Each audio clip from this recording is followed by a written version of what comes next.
Chapter 23, let us begin with key terms. Original jurisdiction.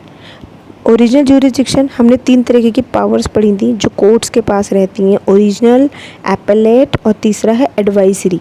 तो अगर original jurisdiction में हम देखते हैं तो power granted to certain courts, ये पावर जो होती है कुछ ही कोर्ट्स के पास रहती है। जैसे एक बात कर लेते हैं, अगर एससी के पास रहती है यानी सुप्रीम कोर्ट, हाई कोर्ट्स, और तीसरा हो गया आपका डिस्ट्रिक्ट कोर्ट्स के पास ये पावर रहती है, जिसमें पहली हियरिंग जो होती है, जो पहली बार आपके केसेस आते हैं, फर्स्ट इंस्टेंस में आते हैं, उसकी हियरिंग ये कोर्ट्स करती है। एपेलेट जो वर्ड मैंने आपको बताया था अपील से बना है। The power granted to higher court to hear appeals against the judgement of a lower court. Suppose lower court में अगर कोई डिसीजन जजमेंट दिया गया है और कोई पर्सन उससे सेटिस्फाइड नहीं है तो वो उसके ऊपर हाई कोर्ट में जा सकता है। तो सबऑर्डिनेट कोर्ट्स के ऊपर कौन सी कोर्ट होती है? हायर कोर्ट होती है। अब सपोज करो हायर कोर्ट से वो सेटिस्फाइड नहीं है तो वो हाई कोर्ट के ऊपर कहाँ जाएगा? सुप्रीम कोर्ट में जाएगा, and that decision would be final decision. Election petition, request to a court to reconsider the fairness of an election result. यहाँ पर इलेक्शन पिटीशन डाली जा रही है, रिक्वेस्ट की जा रही है कोर्ट से कि जो इलेक्शन का रिजल्ट आया है उसके फेयरनेस को लेकर के वो क्या करे, फिर से रिकन्सिडर करे, एक बार फिर से चेक कर लें।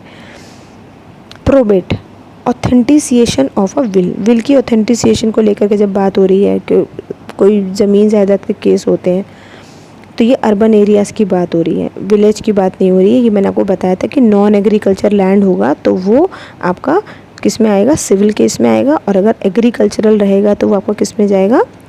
रेवेन्यू कोर्ट्स में जाएगा। मुंसिफ में क्या होता है? जूनियर जजेस रहते हैं यहाँ पे लोअर कोर्ट इन इंडिया, और यहाँ पे जो आपके छोटे मोटे मनी रिलेटेड मैटर्स होते हैं वो सारे यहाँ पे क्या होते हैं? डिस्कस किए जाते हैं। नेक्स्ट है आपका प्लेंटिफ। प्लेंटिफ का मीन्स होता है someone who brings a case against someone else in a court of law. मतलब कोई केस कोई पर्सन जो है किसी और के अगेंस्ट केस लेकर आया है कोर्ट में।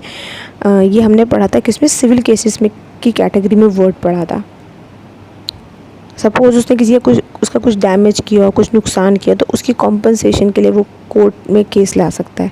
वर्डिक्ट का मतलब होता है decision that is made by a jury और जज in a court of law stating if somebody is considered guilty of a crime और नॉट।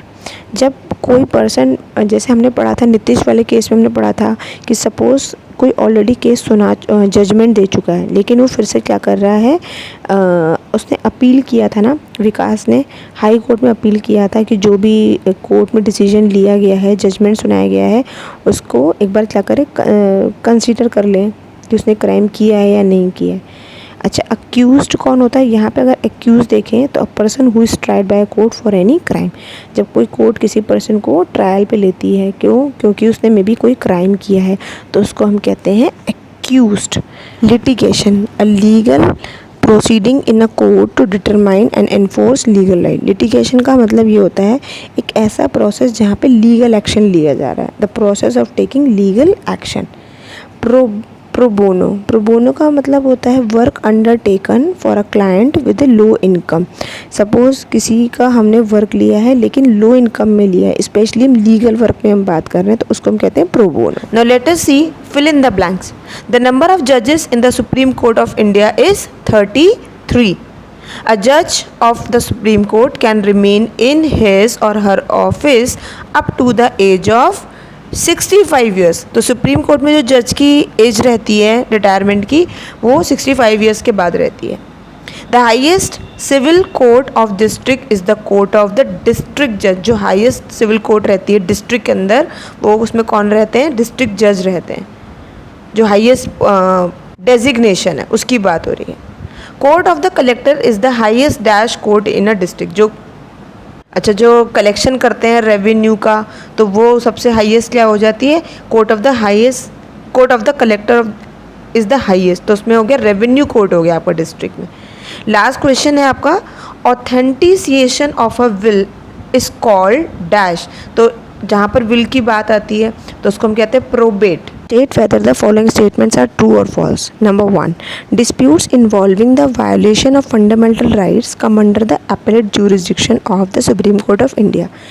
वो dispute जहाँ पर fundamental rights का violation हो रहा है वो किसकी कैटेगरी में आते हैं? appellate jurisdiction के अंडर में आते हैं सुप्रीम कोर्ट में? The answer is false, no. The answer, correct answer is original jurisdiction के ये कैटेगरी में लाई करते हैं। कौन से? जहाँ पर वायलेशन हो रहा है फंडामेंटल राइट्स का। नेक्स्ट हो गया हमारा advising president of Indian constitutional matters comes under the original jurisdiction of the Supreme Court of India. जहाँ पर प्रेसिडेंट को एडवाइस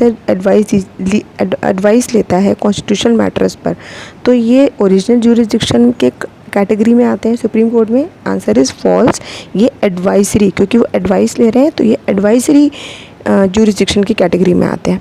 जजेस of the high court of a state are appointed by governor of that state. जो जजेस होते हैं high court के वो किससे अपॉइंट होते हैं? गवर्नर ऑफ स्टेट से होते हैं। तो the answer is false.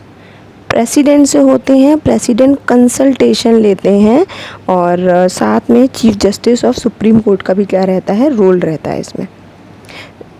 The age limit for a जज of the state high court to stay in office is 65 years.